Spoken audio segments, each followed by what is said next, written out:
बुंदेलखंड के एक गांव में दो लोहार थे जिनका नाम था करण और अर्जुन। दोनों एक दूसरे की दुकान के सामने अपनी अपनी लोहार की दुकान चलाते थे।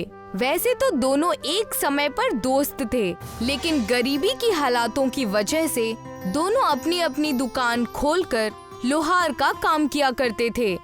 करण के पास ग्राहकों की हमेशा से भीड़ लगी रहती। वो नेक दिल और मेहनती था, इसी वजह से अर्जुन थोड़े ही पैसे कमाकर हमेशा मौज करने लगता। अरे करण भाई ये लो, और मुझे इसके पकड़ बना के दे दो। अरे बाप रे, पहले से इतने सारे काम हैं और ये भाई साहब आ गए। कहाँ से करूं इनका काम, खाने तक की फुर्सत नहीं मिल रही मुझे। हे भगवान। अच्छा लाइए, दीजिए, मैं करके देता हूँ आपको। कब तक चाहिए? अरे आप जितनी जल्दी हो सके उतना जल्दी दे दीजिएगा। क्या है ना, मेरे साले की शादी है तो मैं वहाँ जाने वाला हूँ। जी, मैं पूरी कोशिश करूँगा आपको जल्द से जल्द देने की।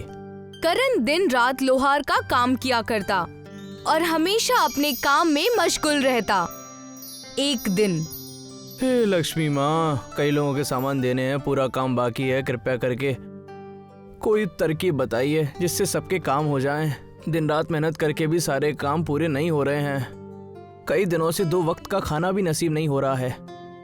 करण की दुआ सुनकर इच्छा की देवी प्रकट हो गई और कहने लगी, खुश रहो बालक, तुम्हारी मेहनत और नेक दिली से मैं प्रसन्न हुई और तुम्हारी सारी परेशानियों का हल मेरे पास है। प्रणाम देवी, कृपा करके मुझे बताइए कि मैं क्या कर सकता हूँ जिससे सारा काम हो जाए और सब अच्छा हो जाए। मैं तुम्हें ये रुई का हथौड़ा दे रही हूँ। तुम जिस भी लोहे, पीतल या सोने पर ठोकोगे वो तुम्हारी इच्छा अनुसार रूप ले लेगी। इससे तुम्हारा काम जल्दी हो जाएगा। आपका लाख लाख शुक्रिया। अगर ऐसा हो गया तो मेरा सब काम मैं जल्दी निपटा कर अच्छी जिंदगी बिता सकूंगा।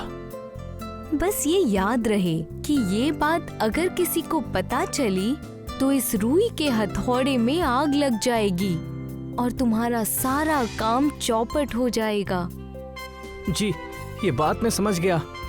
मैं ये चीज किसी से नहीं बताऊंगा, बस अपना काम मेहनत और जी जान से करूंगा। करण तुरंत ही अपने दुकान पर जाकर देखने लगता है। जैसे ही करण उस आदमी के लोहे पर हथौड़ी मारता है वो लोहा पक्कड़ बन जाता है। इच्छा देवी के आशीर्वाद से मैं बहुत तरक्की करने लगूंगा और मेरे परिवार में सभी लोग खुश रहने लगेंगे। उसी वक्त दुकान पर एक लोहे का काम करवाने के लिए एक मियाँ बीवी आते हैं और कहते हैं, जी करण भैया, मुझे और मेरी बेगम को लोहे और पीतल की 2 बाल्टियाँ बनवानी थी। जी हाँ, और अच्छी मजबूत बाल्टियाँ हमें शादी में अपनी बहन को भेंट में देनी है। जी, मिल जाएगा आपको।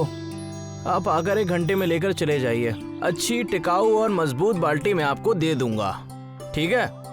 1 ही घंटे में? इतनी जल्दी? वो कैसे? अरे आप मुझ पर भरोसा करिए, मैं आपको चीज अच्छी दूंगा। अगर खराब लगी तो आप पैसे मत देना, ठीक है?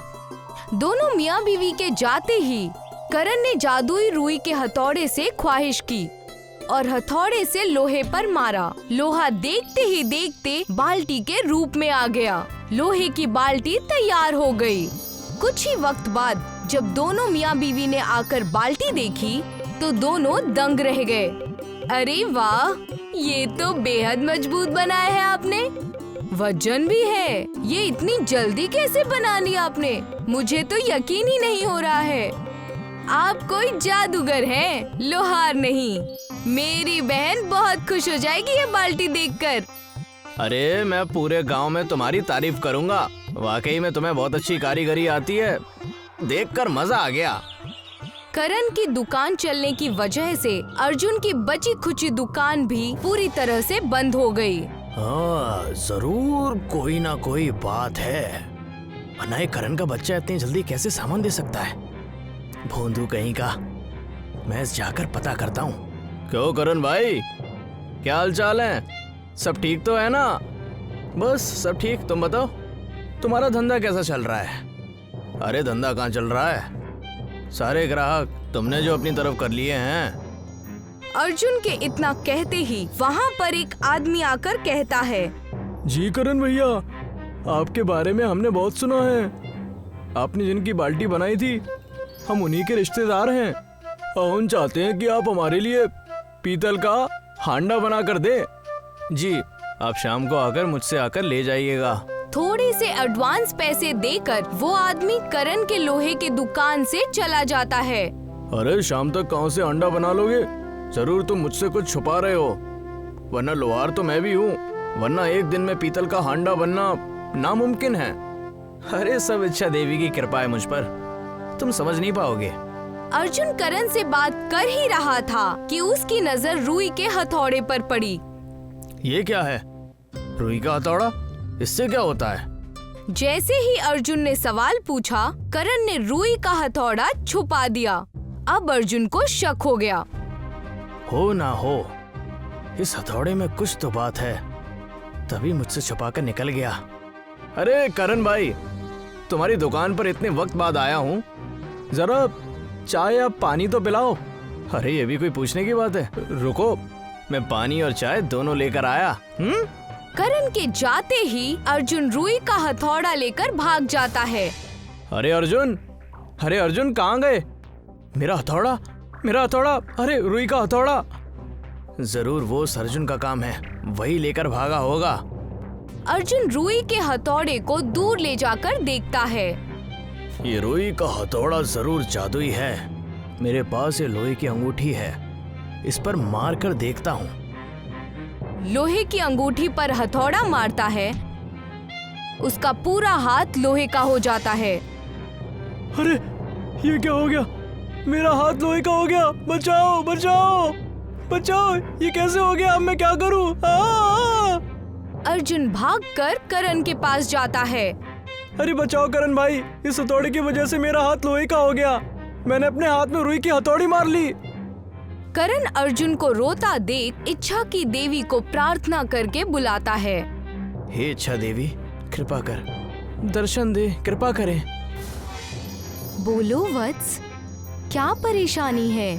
ये मेरा दोस्त अर्जुन है, इसने रुई की हथौड़ी का गलत इस्तेमाल किया। इसके हाथ लोहे के बन चुके हैं। कृपा करके इसे पहले जैसा बना दीजिए और बदले में आप हथौड़ी फिर से ले जा सकती हैं। तुम्हारी नेक दिली और मेहनत के गुणों से मैं दोबारा प्रसन्न हुई। रुई का हथौड़ा लेकर तुम उसके हाथ पर मारो, अर्जुन का हाथ पहले जैसा हो जाएगा। तथास्तु। इच्छा की देवी के कहे अनुसार करण ने अर्जुन के हाथ पर रुई की हथौड़ी मारी। उसका हाथ तुरंत ही पहले जैसा हो गया। शुक्रिया करण भाई, मैंने तुम्हें हमेशा ताने मारे, लेकिन आज तुमने साबित कर दिया कि तुम कितने नेक दिल हो। अरे बस कर पगले, रुलाएगा क्या? दोनों लोहार उसके बाद खुशी खुशी रहने लगे।